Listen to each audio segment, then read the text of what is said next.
Welcome everyone.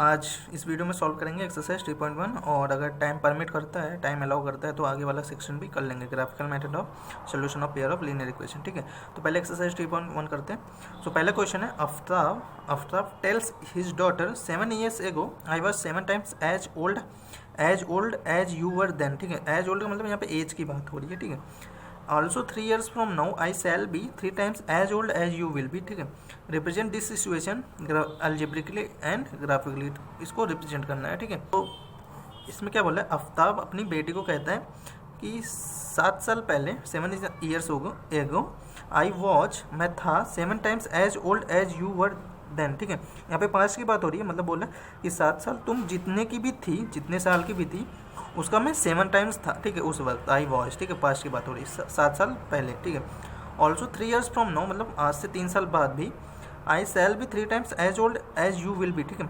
मतलब कि तुम जितने की भी होगी आज से 3 साल बाद, उसका मैं 3 times रहूँगा उस समय, आई शैल। ठीक है, उस समय। ठीक है, इस सिचुएशन को मुझे एल्जेब्रिकली और ग्राफिकली इसको रिप्रेजेंट करना है। ठीक है, तो देखो कैसे करते हैं।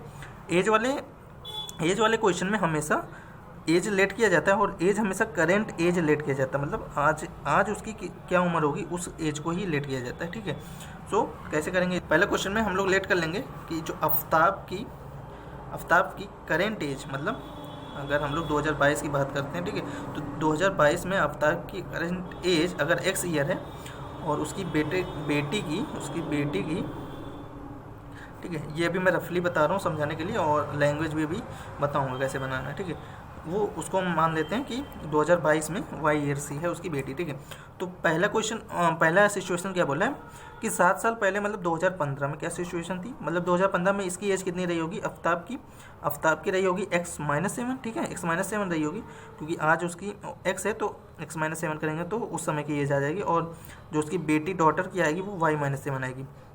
क्वेश्चन में क्या बोला है कि जो आफ्ताब था वो 7 times था उस समय अपनी बेटी की एज का, मतलब उसकी बेटी का एज y-7 है तो उसका 7 टाइम था कौन, आफ्ताब की एज। ठीक है, तो उस समय जो एज थी x-7 वो 7 times थी उसकी डॉटर की एज की। ठीक है, ये एक सिचुएशन मिल गया जहाँ से इक्वेशन आ जाएगी x-7 = 7y - 49, this is x-7y, और इसको इधर लेके आएंगे तो 42 = 0। ठीक है, एक इक्वेशन यहाँ से मिल गई। और क्या बोला है, 3 साल बाद, मतलब 2025 में उसकी एज रही होगी x+3 और उसकी बेटी की एज रही होगी y+3 रहेगी। ठीक है, सो नाउ आफ्ताब की एज अब 3 times होगी, वही तो बोला है, तो इसका मतलब एक इक्वेशन और आ गई 3y + 9, और ये आ गई x-3y - 6 = 0। ठीक है, तो ये मैंने एल्जेब्रिकली शो कर दिया, और इसको ग्राफिकली जब प्लॉट कर देंगे वो ग्राफिकली उसका रिप्रेजेंटेशन हो जाएगा। ठीक है, इस तरीके से क्वेश्चन करेंगे। सो आते हैं लैंग्वेज कैसे बनाएंगे।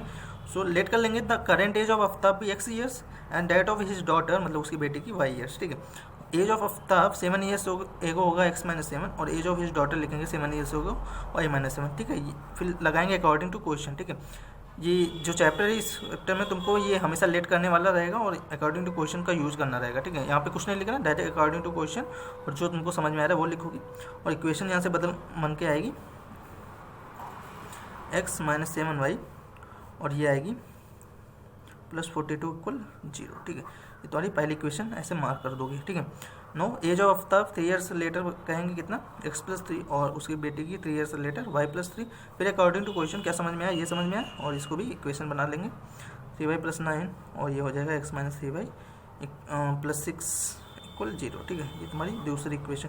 ठीक है, अब तो एल्जेब्रिकली हो गया, अब इसको ग्राफिकली प्लॉट करते हैं। ठीक है, तो पहला इक्वेशन है x-7y = -42। ठीक है, तो हमेशा ऐसे ही प्रीफर करता हूँ मैं कि जो कांस्टेंट वाला टर्म है उधर भेज दूँ। तो यहाँ पे क्या, पहले एक हमारा ग्राफ बनेगा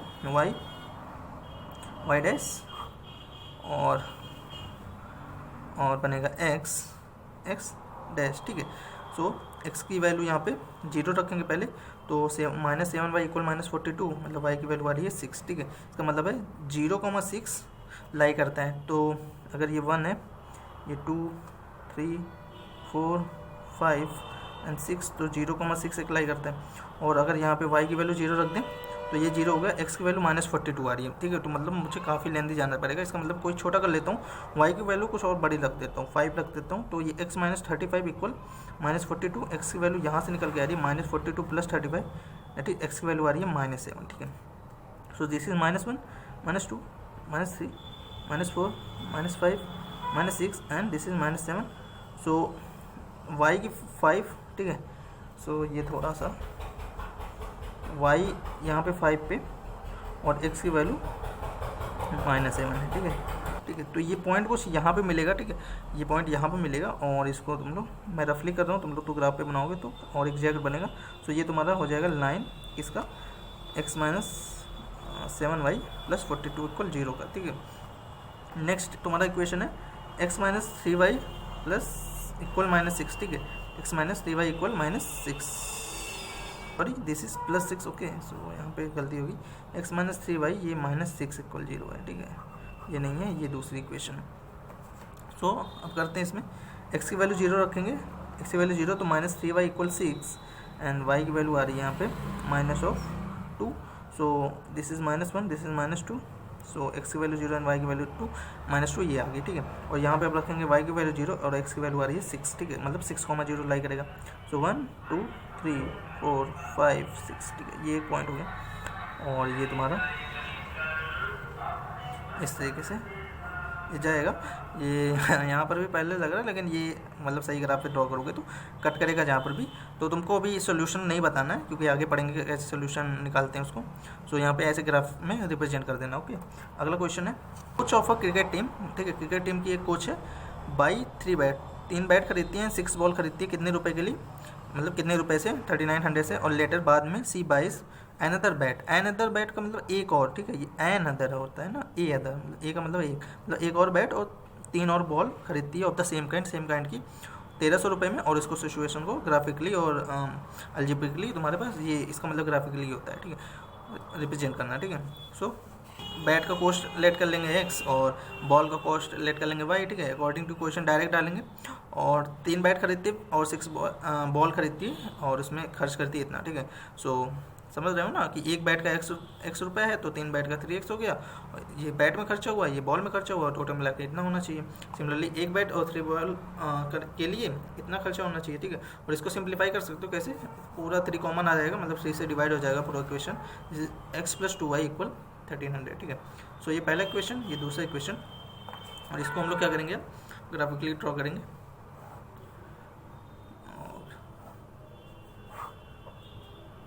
ठीक है, तो पहला इक्वेशन है x + 2y = 1300, ठीक है. यहाँ पर x की वैल्यू मैं 0 रखता हूँ तो y की वैल्यू आ रही है मेरे पास, x की वैल्यू 0 रखा तो y की वैल्यू आ रही है मेरे पास 650, ठीक है. तो 0, ठीक है, 0,650 लाई कराना है. तो यहाँ पे मैं क्या करता हूँ, डिवीजन को 100 पे मार्क करता हूँ, ठीक है. सो ये 100 मान लिया मैं, 200, 300, ठीक है. एक स्केल होता है ना कि स्केल 1 डिवीजन = 100 यूनिट्स, ठीक है. 400, 500, 600 एंड 700, ठीक है. सो और यहाँ पर भी 100, 200, 300, फिर हर जगह 100 ही मार्क करनी रहती है. फिर मतलब एक्स स्केल के लिए अलग भी कर सकते हो, वाई स्केल मतलब एक्स स्केल पे 100 और यहाँ पे 50 कर सकते हो अपने हिसाब से. वहाँ पे लिखना रहता है यहाँ ग्राफ गूगल में, x scale 1 division = this and y scale 1 division = this, ठीक है. ये ग्राफ में पढ़े ही होगे. सो 0,650, तो 0,650. सो 700 यहाँ पे कहीं आया होगा और इन दोनों के मिडिल में यहाँ पे कुछ आया होगा 0,650 एक पॉइंट, ठीक है. और यहाँ पे y की वैल्यू 0 लेट करते हैं तो x की वैल्यू आ रही है 1300, ठीक है. तो 1300 देखो प्लॉट नहीं कर पाऊंगा तो मैं क्या करता हूँ, थोड़ी सी बड़ी वैल्यू इसकी चूज़ करता हूँ. सो y की वैल्यू मैं चूज़ कर लेता हूँ तुम्हारे पास आई थिंक 500 चूज़ कर लेता हूँ. तो ये x + 1000 = 1300, x की वैल्यू 300 आएगी, ठीक है. सो y 500 है और x 300 है, तो ये कुछ ऐसा और ये कुछ ऐसा मीट करेगा यहाँ पर, ठीक है. तो ये तुम्हारे पास लाइन आ जाएगी किसकी, x + 2y = 1300 की, ठीक है. अब सिमिलर से है x + 3y = 1300, ठीक है. यहाँ पर भी x की वैल्यू 0 रखेंगे तो y की वैल्यू 1300/3 आएगी, ठीक है. तो उसको मतलब वो क्या है कि नीचे जो डिनोमिनेटर में 3 के मतलब 2 और 5 के अलावा भी 3 एक प्राइम फैक्टर, मतलब वो जो डेसिमल एक्सपेंशन आने वाला है और नॉन टर्मिनेटिव रिपीटिंग आने वाला है. तो कुछ और करते हैं, x की वैल्यू रखते हैं हम 100, ठीक है. तो 3y की वैल्यू हो जाएगी 1200 और y की वैल्यू आराम से आ जाएगी 400, ठीक है. सो 100,400 is lying on this, okay. So 100 x की वैल्यू 100 है एंड y की वैल्यू 400 है. तो ये तुम्हारा कुछ यहाँ पर इस पॉइंट पे, और यहाँ पर अगर मैं y की वैल्यू क्या रखूँगा, यहाँ पे y की वैल्यू रख लेता हूँ 300, तो x की वैल्यू आ जाएगी मेरे पास ये 900 और इधर 400, ठीक है। तो y जब 300 है तो x की वैल्यू 400 है, ठीक है। तो यहाँ पर कुछ और इसको हम लोग इस तरीके से कर देंगे, ठीक है। सो ये हो जाएगा तुम्हारे पास, ठीक है। एंड जहाँ पर भी ये देखो कट करता हुआ लग रहा है वहाँ पर वो सोल्यूशन आ जाएगा उसका, ठीक है। ये ग्राफिकली रिप्रेजेंट कर दिया। अब अगला क्वेश्चन है, the cost of 2 kg of apple and 1 kg of grapes on a day was found to be 160, ठीक है। 2 किलो एप्पल और 1 किलो ग्रेप्स का सम करेंगे तो वो 160 आ रहा है एक दिन पे, और आफ्टर अ मंथ मतलब 1 महीने बाद जो 4 kg ऑफ एप्पल और 2 kg ऑफ ग्रेप्स था उसकी जो कॉस्ट आई वो 300 है, ठीक है। नाउ हमको इस सिचुएशन को अलजेब्रिकली और जियोमेट्रिकली रिप्रेजेंट करना है, ठीक है। मान लेते हैं let the cost of 1 kg apple भी ₹X and that of 1 kg grapes भी ₹Y, ठीक है। सो 2 kg एप्पल तो 2x प्लस y इक्वल 160 एक ये, और 4 kg एप्पल और 2 kg ग्रेप तो 4x प्लस 2y इक्वल 300, ठीक है। ये तुम्हारे पास दो इक्वेशन बन गई, पहली दूसरी, और इसको हमको अब अलजेब्रिकली प्लॉट करना, ग्राफिकली प्लॉट। सो वैसे तो ये मतलब तुमको समझाने के लिए मतलब ये क्वेश्चन एक बना के दे दिया है, वैसे ये क्वेश्चन वैसे गलत है। क्यों? क्योंकि यहाँ से देखो जब सॉल्व करेंगे तो x और y की एक वैल्यू निकल के आएगी, और x बताएगा 1 kg एप्पल का दाम, ठीक है, और y बताएगा 1 kg ग्रेप्स का दाम।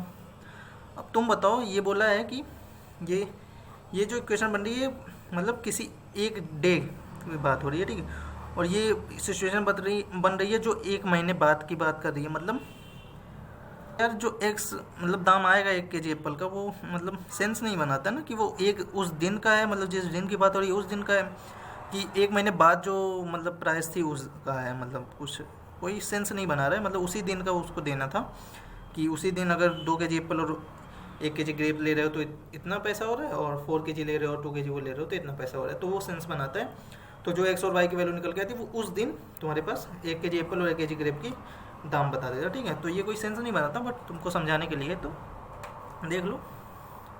अब इसको ग्राफिकली रिप्रेजेंट करते हैं। सो पहला इक्वेशन है 2x प्लस वाई इक्वल 160, ठीक है। सो यहाँ पर भी मुझे कुछ स्केल बड़ा लेना होगा, कोई नंबर बड़े बड़े हैं। यहाँ पर मैं 10 का करता हूँ, 10, 20, 30, 40, 50, ठीक है।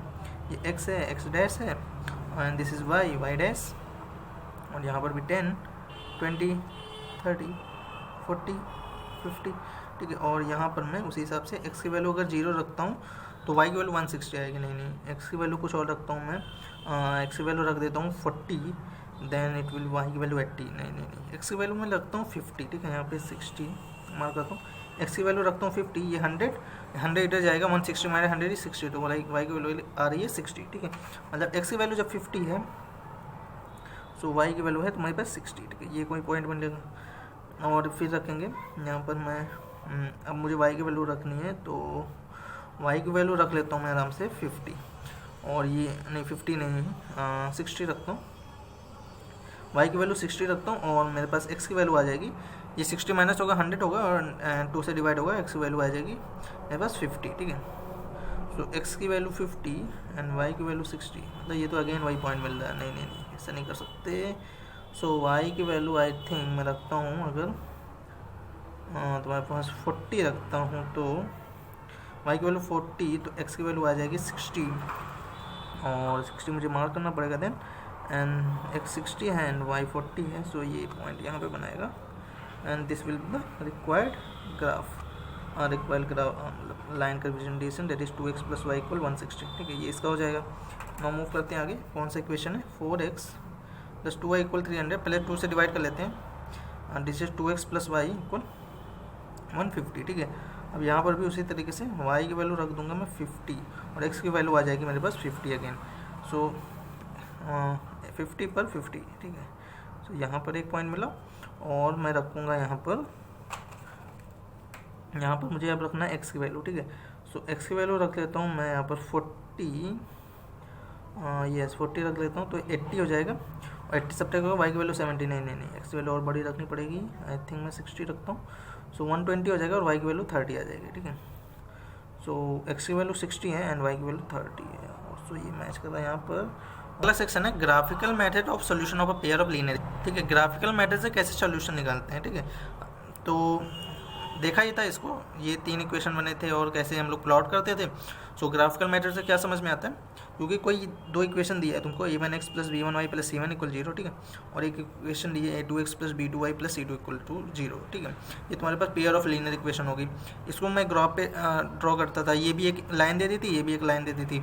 ठीक है, और इन दोनों का सोल्यूशन मुझे पता है, एक्स और वाई की कोई एक वैल्यू आती है, this is nothing but a point. ठीक है, सो ये पॉइंट इसको भी सेटिस्फाई करना चाहिए, मतलब इस पर भी लाई करना चाहिए, इस लाइन पर भी और इस लाइन पर भी लाई करना चाहिए। ठीक है, तो मतलब अगर 2 लाइन का केस है तो मुझे कुछ ऐसा ढूंढना होगा, मतलब जहाँ पर इंटरसेक्ट करे कॉमन पॉइंट उन दोनों का ढूंढना होगा, वही उसका सोल्यूशन हो जाता है और इसी को ग्राफिकल मेथड बोलते हैं। ठीक है, तो मैंने देखा था कि जैसे ये वाला केस था, इस वाले केस में 1 सोल्यूशन आ रहा था, इस वाले केस में तुम्हारे पास इस वाले केस में तुम्हारे पास 0 सोल्यूशन आ रहे थे, इस वाले केस में इनफाइनाइट सोल्यूशन आ रहे थे तुम्हारे पास। ठीक है, और इस वाले केस में तुम्हारे पास 0 सोल्यूशन आ रहे थे। तो केस जब 1 सोल्यूशन आते हैं उसको बोलते हैं कि जो पेयर ऑफ लीनियर इक्वेशन है दे हैव यूनिक सोल्यूशन, और जब इनफाइनाइट आता है तो बोलते हैं pair of linear equation have infinitely many solution. ठीक है, इसको बोलते हैं इनफाइनाइटली मेनी सोल्यूशन, और इसमें बोलते हैं हैव नो सोल्यूशन। ठीक है, हैव नो सोल्यूशन, इस केस में बोलते हैं that pair of linear equation have no solution. ठीक है, तो ये जैसे हम लोग 3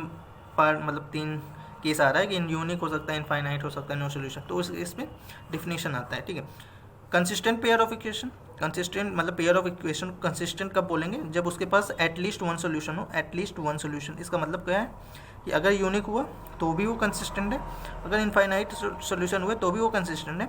बट इनफाइनाइट के केस में कोई थोड़ा सा और बदल के नाम होता है, उस केस में बोलते हैं वो डिपेंडेंट पेयर ऑफ इक्वेशन है। ठीक है, that is dependent consistent pair of equation उस केस में बोलते हैं। ठीक है, और इनकंसिस्टेंट है तो कौन सा बचा, 0 सोल्यूशन वाला।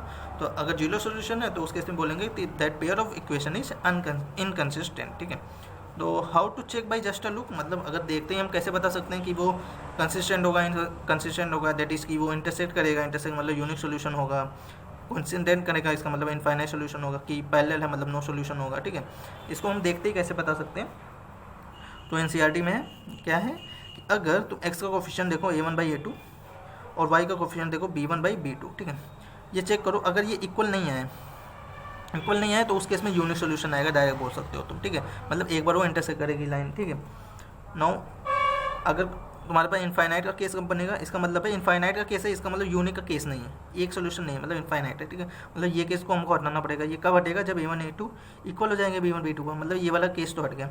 बट आगे क्या कोई कंडीशन है, यस एक कंडीशन है क्या कि c1 और c2 का रेशियो भी मतलब तीनों का रेशियो सेम होना चाहिए, इस केस में इनफाइनाइटली मेनी है। ठीक है, पहले नो सोल्यूशन वाला केस कब है, पहले तो नो सोल्यूशन मतलब एक सोल्यूशन हो नहीं सकता, ये वाला केस हटाना है, मतलब पहले ये दोनों इक्वल होने चाहिए।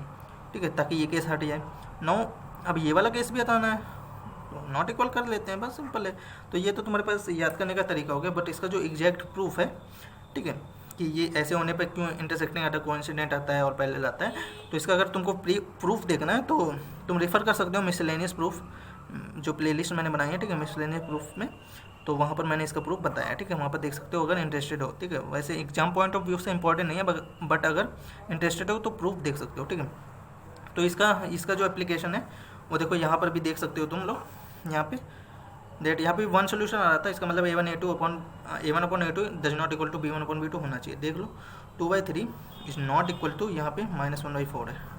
ठीक है, और इनफाइनाइट है मतलब इक्वल होना चाहिए तीनों का वो भी, तो यहाँ पे 2/4 है, ये हो गया 3/6 और ये हो गया, इसको इधर लिखते हैं। ठीक है, तो ये -9 हो जाएगा अपॉन -18 हो जाएगा, तो दोनों ही देखो 1/2 के इक्वल हैं। ठीक है, और देख लें इसमें तो नो सोल्यूशन है, इसका मतलब है ये दोनों इक्वल होना चाहिए, लेकिन इसके इक्वल नहीं होना चाहिए, तो 1/2 इक्वल 2/4 एंड इक्वल 4/12 नहीं होता। ठीक है, ये 1/3 है, लेकिन ये दोनों 1/2 है, तो ये इक्वल होते हैं। ठीक है, सो एप्लीकेशन भी देख लिया तुमने।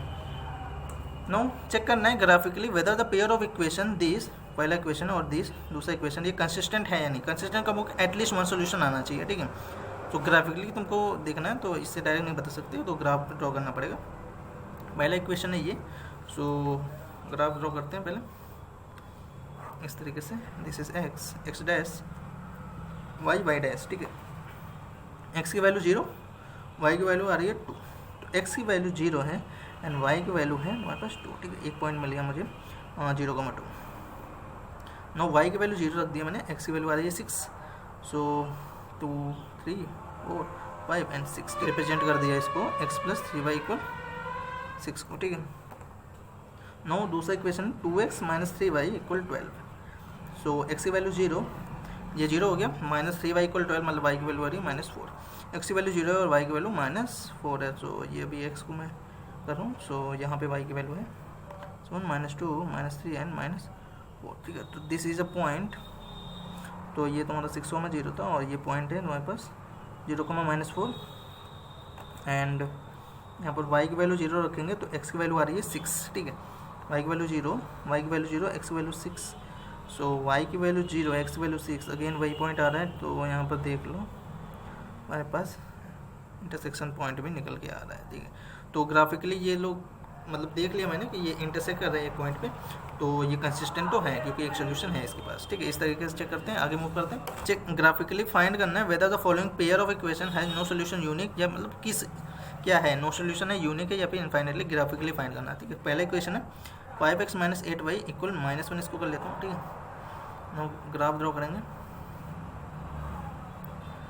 This is x dash x y and y dash, so क्या लेते हैं यहाँ पे देख लो, मुझे क्योंकि x की कोई इंटीग्रल वैल्यू चाहिए तो 0 रखूँगा तो -1/5 does not make sense, so y की वैल्यू माइनस यहाँ पर रखता हूँ मैं कि कुछ 5 का मल्टीपल बनने, तो ये लगता हूँ मैं -3, ठीक है। ये हो जाएगा 5x plus 24 and equal -1 and 5x की वैल्यू आ जाएगी -25 एंड दिस इज x की वैल्यू -5, ठीक है। सो -3 पे -5, ठीक है, -5, -3 मुझे प्लॉट करना है, सो 1 2 3 4 5, this is -1 -2 -3 -4 -5 and 1 2 3 4 5 and -1 -2 -3 -4 and -5, ठीक है। सो x की वैल्यू -5 है एंड y की वैल्यू -3 है, मतलब कुछ इस तरीके से यहाँ पर आएगा एक पॉइंट -5, -3, ठीक है। अगला चेक करते हैं, यहाँ पे देख लेना, x की वैल्यू तुम रखोगे 3, सो हो जाएगा 15 - 8y इक्वल -1, ठीक है, एंड -8y आ जाएगा -1 -15 -16 -, y की वैल्यू 2, ठीक है। सो 3,2 इज लाइंग 3,2, ठीक है, 3,2 यहाँ पर, और ये तुम्हारे पास लाई करेगा यहाँ पे, ठीक है। ये तुम्हारे पास कैसे जाएगा पता नहीं, ग्राफ पे ड्रॉ करना तो आ जाएगा 5x minus 8y plus 1 equal 0, ठीक है। नाउ अगला इक्वेशन है, यहाँ पे 5 से मल्टीप्लाई कर लेते हैं, थोड़ा अजीब सा दिख रहा है, तो ये 15x हो जाएगा -24y एंड ये हो जाएगा -3, ठीक है। 3 को उधर भेज दिया मैंने, यहाँ पर भी y की वैल्यू मुझे लेना पड़ेगा -3, ये हो जाएगा 15x plus 72 equal -3 and 15x equal -75, x की वैल्यू आ रही है -5, ठीक है, -5, -3 अगेन यही वाला पॉइंट, ठीक है। एंड यहाँ पर भी x की वैल्यू जब 3 रहोगे तो y की वैल्यू तुम्हारे पास 2 निकल के आती है, ठीक है। तो 3,2, ठीक है। तो ये बेसिकली है क्या कोइंसिडेंट वाली सिचुएशन है यहाँ पर भी, ठीक है। सो ये इनफाइनाइट मेनी सोल्यूशन वाला केस है, ओके।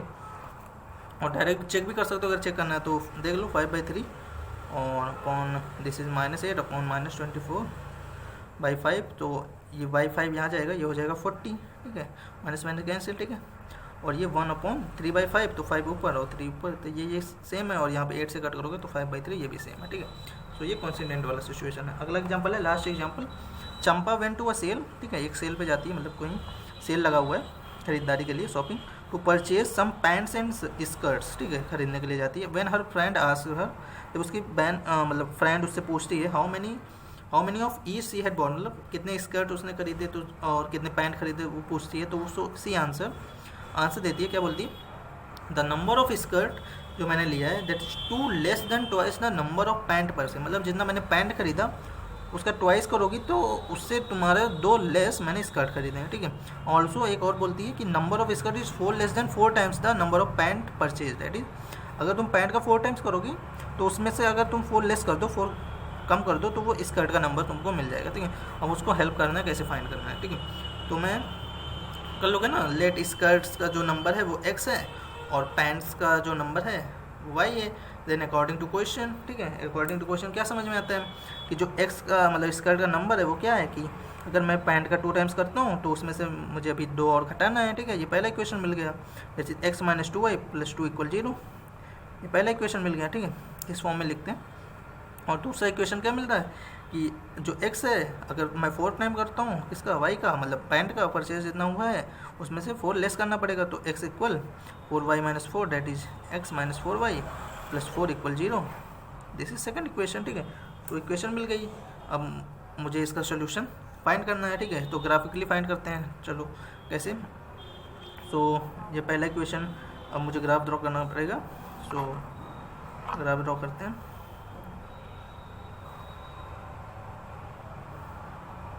सो पहला इक्वेशन है x माइनस 2y, ठीक है। पहला इक्वेशन है x माइनस 2y इक्वल -2, ठीक है। सो सिंपल है, x की वैल्यू 0, तो -2y इक्वल -2 एंड y की वैल्यू y की वैल्यू 1। तो x की वैल्यू 0 एंड y की वैल्यू 1, कुछ यहाँ पर ये पॉइंट लाई गया, ठीक है। अगेन अब क्या होगा, यहाँ पे x की वैल्यू 0 रख दिया मैंने, y की वैल्यू 0 रखूँगा, x की वैल्यू आ रही है -2, ठीक है। सो -2 यहाँ पे -1 -2, ठीक है। सो दिस इज -2, और ये तुम्हारे पास पॉइंट आ जाएगा। इस तरीके से ये रिप्रेजेंटेशन है किसका, x minus 2y plus 2 equal 0 का, ठीक है। अगला है x minus 4y plus 4 equal 0, ठीक है। यहाँ पर भी y की वैल्यू 0, x की वैल्यू आ जाएगी -4, this is -3, this is -4, so this is the point -4, 0। And एक और पॉइंट चाहिए, सो x की वैल्यू 0 रखते हैं, -4y इक्वल -4 एंड y की वैल्यू आ रही है 1, ठीक है। सो 0,1, ठीक है, 0,1, सो 0,1, ठीक है। तो यहाँ पर 0,1 इसका सोल्यूशन निकल गया है, जो करस्पॉन्ड करेगा x और y की वैल्यू के लिए। x की वैल्यू 0 है, y की वैल्यू 1 है, ठीक है। सो हेल्प कर दो भैया। x की वैल्यू 0 मतलब इसका तो उसने एक भी नहीं खरीदा और पैंट एक खरीदा है, ठीक है। तो यही था यहाँ पर, ये ख़त्म हुआ और नेक्स्ट वीडियो में एक्सरसाइज 3.2 करेंगे। Okay, thank you.